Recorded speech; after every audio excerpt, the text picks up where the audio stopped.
IoT is reaching into more and more areas and industries. Every day, new use cases pop up in various areas from smart homes and smart cities to connected industry. Concept of IoT is nothing new. At Telenor, we have connected technical components to servers for more than 20 years.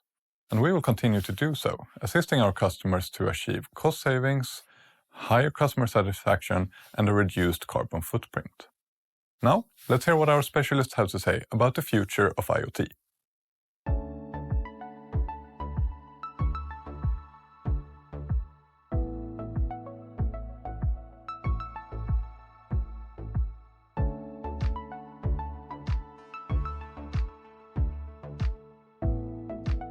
I actually think that all sectors will be influenced in one way or another.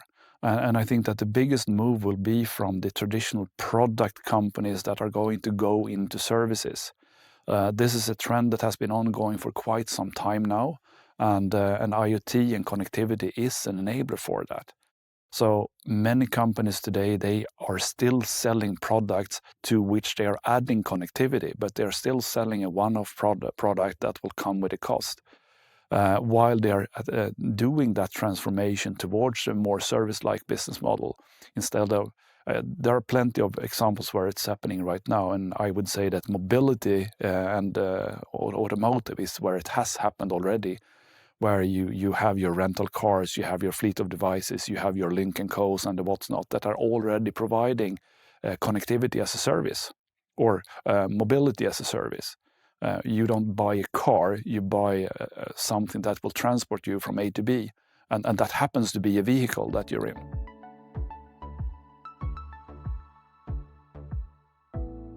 I think talking about connected societies and municipalities and cities of all kinds, I think with the introduction of 5G, we will see a lot more connectivity going into all these areas. I think we also need to address the cybersecurity issues and talk a lot about data protection when it comes to connecting the societies. But we will see, of course, electric meters. We have had that for like 20 years in Sweden. We see that all over the Nordics. Now it's the next generation rolling out. We see it in other areas, like in heating solution, in water solutions, and so on. And that will evolve over time. Connected bulbs on the road systems and so on, connected lights and traffic lights. So I think everything that can be connected will be connected. That's for sure.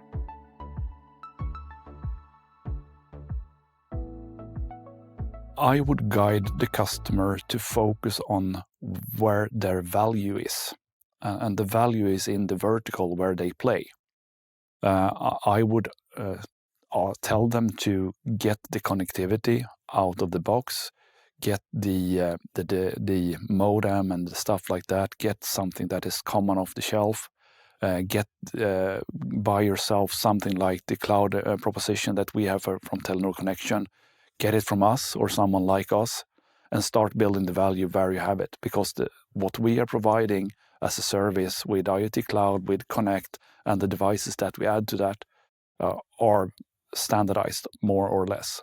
Don't spend effort on that. Buy that off the shelf. And then start your innovation where you add your money, or where you have your product and where you have your IPRs and where you have your competence.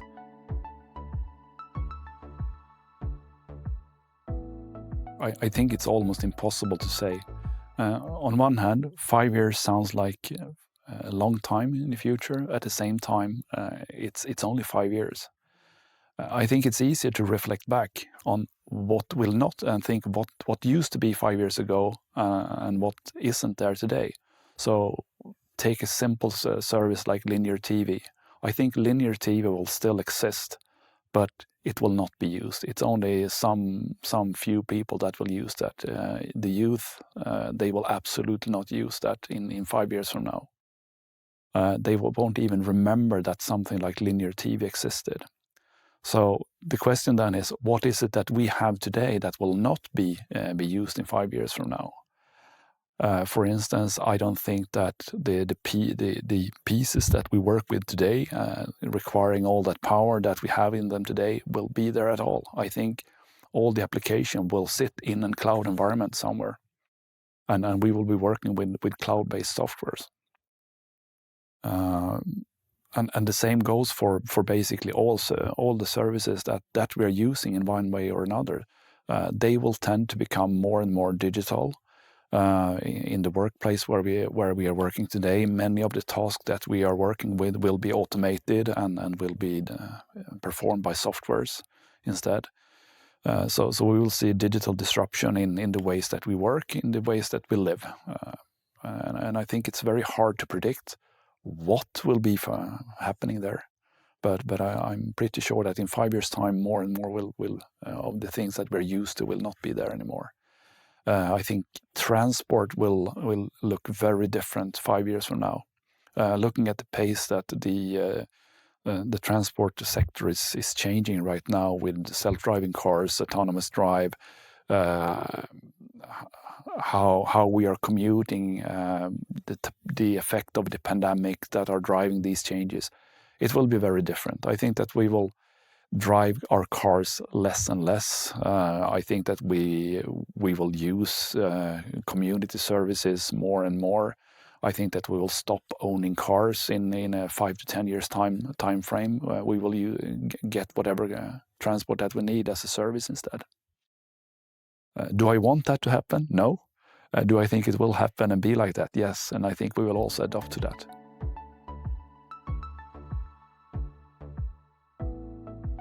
I think you can look at this from both angles. If you look at, for instance, Tesla, they are a really good example of where you come from digital and building a physical product. And on the other hand, you have Volkswagen and others having really good knowledge about the physical product and enabling IoT and digital solutions afterwards.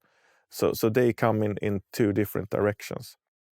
I would say if I would start a new Tesla of some industry, I would start with connecting everything from day one, collecting data and being really data-driven.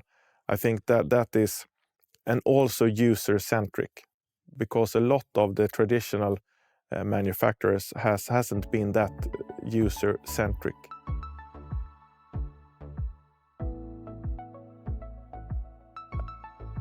One of the most crucial things is finding the right partner. You can spend a lot of time on strategy. You can do that, absolutely. And that is, of course, important. But I think it's important to start getting going, start to trial. So I would argue that you need a partner, hopefully us, but if not, a really good partner to start trialing with. And then looking at, can this partner also scale with us? So I think going from strategy to execution, the faster you can go in that direction, the better.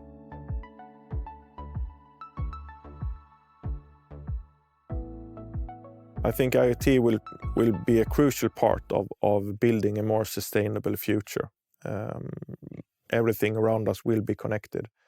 You can spare resources. You can put people at work in other tasks. So, and you can automate a lot of the processes that is today manually handled.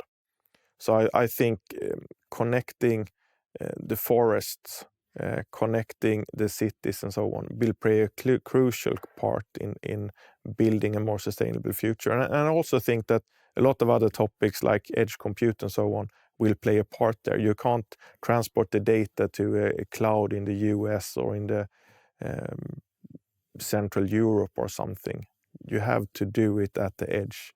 So I think IoT will play a crucial role when it comes to building a more sustainable future.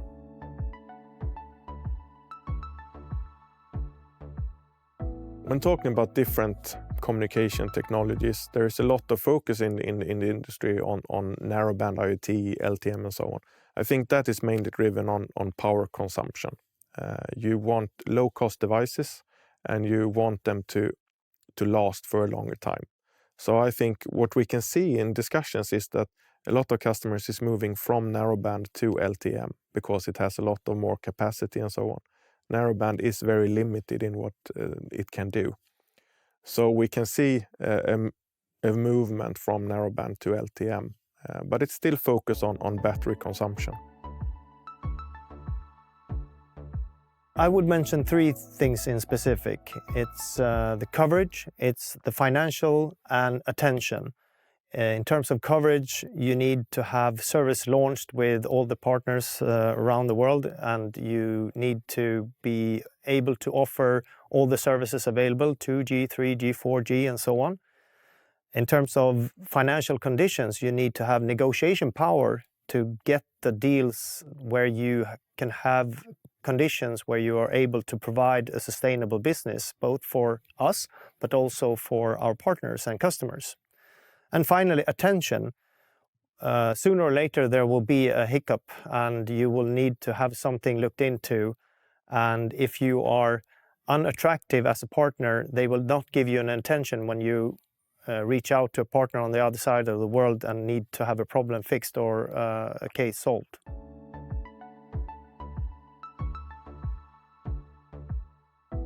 To summarize, I would say we have a lot of potential. We need to work together, better together, to make this happen. I think there is a lot of things happening now with the 5G rollout, all of the connected businesses that is building up. So I think the potential for us going forward is really, really big.